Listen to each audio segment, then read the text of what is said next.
உலகத்தில் அறிவாளிக்கு செல்வம் குறைவாகவும் செல்வந்தனுக்கு அறிவு குறைவாகவும் இருக்கும். அதுதான் உலக இயற்கை.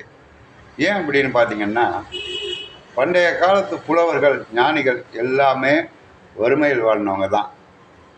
பாட்டு பாடி அரசன்ட்ட தான் போய் வாங்கி ஏதாச்சும் சாப்பிட்டுட்டு இருந்தாங்க. அதாவது இதுக்கு என்ன அர்த்தம் அப்படின்னு கேட்டிங்கன்னா, அறிவாளி எது உண்மையானது, எது நிலையானது, எது நிலையற்றது என்பதை புரிந்து கொண்டவன்.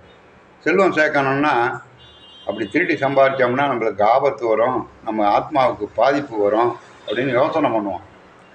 பணக்காரன் எது நடந்தாலும் சரி, அறிவு செல்வந்தான், நம்மளுக்கு பணம் வந்தால் போகணும்னு நினைப்பான்.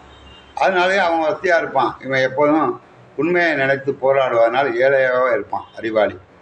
இதுதான் உண்மையான இயற்கை. பண்டைய காலத்து புலவர்களும் இதனால் தான் அறிவிருந்தும் அவர்கள் ஏழ்மையில் வாழ்ந்தார்கள்.